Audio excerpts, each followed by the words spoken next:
Let's go ahead and put everything together and build the whole SoC, including all of the I/O cores and the video cores.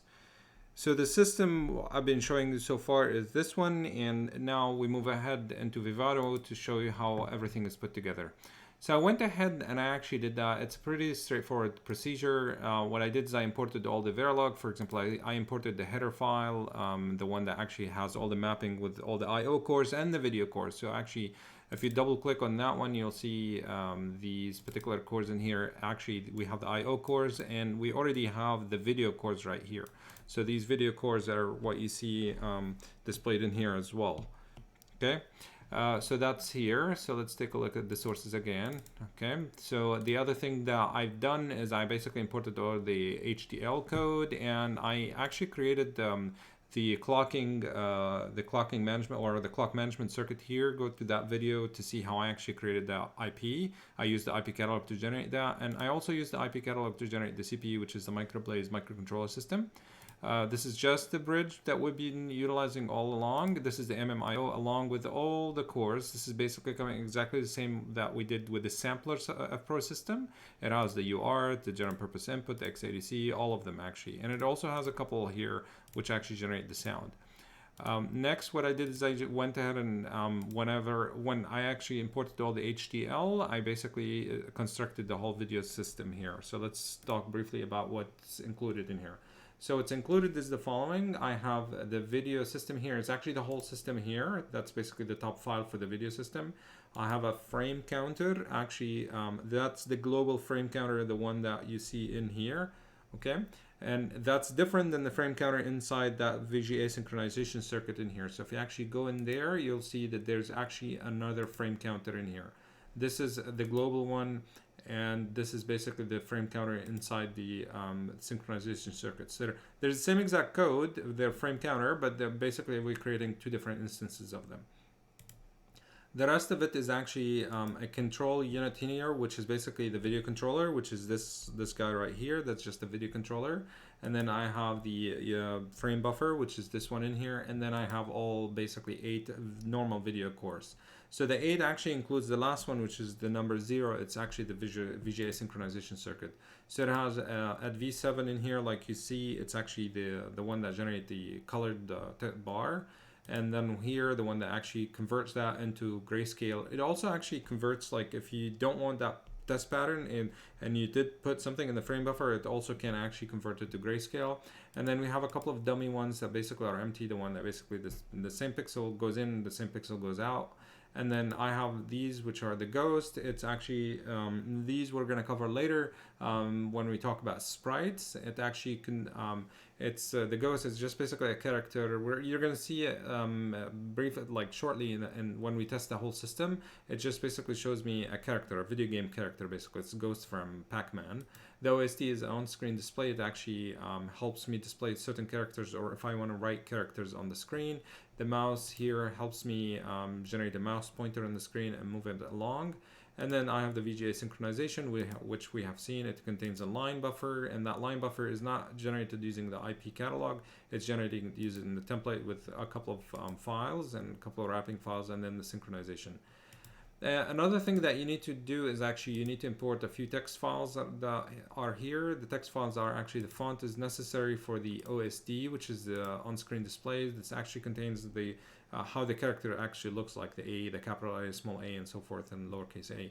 The ghost actually contains the ghost basically with different versions of that ghost character when it's looking up, down, and left and right.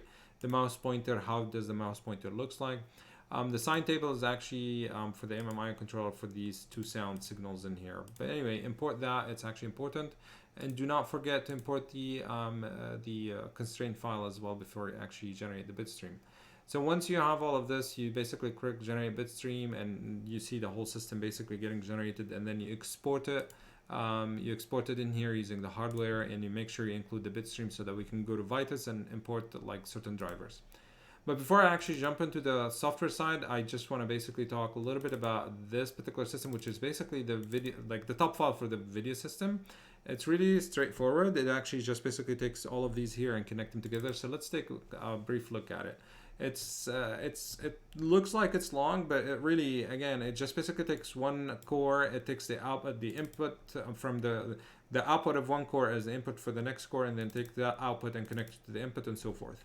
So everything here is just doing that basically. And I have a couple. This is why we included the dummy core as we mentioned before. The only thing that I actually want to mention in here, and I want to remind you, is that all of the cores that, like the test pattern one that utilizes the frame counter, the X and Y value from the X counter, we're assuming that it takes a couple of clock cycles for it to generate a valid input, a valid output in here. And we're enforcing this across all of the cores. And because if we're enforcing this, we need to create some sort of a delay in here. And that's actually really interesting. So let me show you. I really want to focus on this particular figure in here. What this figure shows me is the last core. Okay, so let's take a look at it. It's actually this core in here, which is the Vga sprite mouse, basically the mouse sprite, the one that generates a mouse pointer on the screen. The output of this guy in here will be the input in here. So we're going to take it, we're going to put it into the synchronization core. But before we do that, what we're going to do is we're going to also append the frame start here. Okay, so that's basically the frame start. Where does the frame start come from? It actually, let me just highlight that. It actually comes from here. The frame start comes from the global counter. So if you actually go to the frame global counter in here, let me just show you. Where is it? It's here. So the frame counter, when you go to the frame counter, it tells you where the frame start and where the end ends. We're not connecting anything to the end because we don't care about it. We care just about the start. And the start is basically when the X and Y are at 0. This is when it's asserted. However, if you think about it, I am not connecting frame start directly in here. I'm connecting something a little bit different. So let's see, what am I connecting? Well, I'm connecting something that has D2, and D2 is an indication that's basically delayed by 2, and that code is actually right here. So what happens is that particular core in here gives me, okay, here's the start, here's my X and Y are currently 0, here's that start, basically that's the frame start. Okay, but what we're doing is actually we're passing it through a couple of registers, a first register and a second register. And then we connect it to this particular start in here. What I'm effectively doing, I'm artificially creating a 2 clock cycle delays because the first one will actually load it in here and the second one will load it in here. What this tells me is I know that basically the pixel value that I see in here and that start now is synchronized and so forth. That's basically the purpose of it. I'm just creating an artificial start, basically 2 clock starts. Okay, so this is the first one, and these here in the code I see another delay as well. There's another thing that is delayed by a couple of clock cycles. So let's see what it is.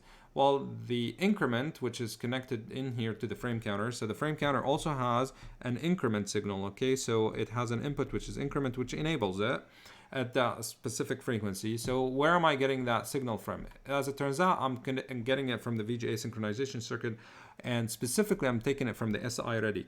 Remember, the SI ready, it's actually now not directly connected to the increment. We'll see it. It's actually connected through 2 registers, as we're going to see shortly. But as a reminder, the SI ready is actually an output from a FIFO that tells me whenever it is not almost full. Okay, if it's not almost full, not necessarily full, almost full, we use the almost full for the line buffer.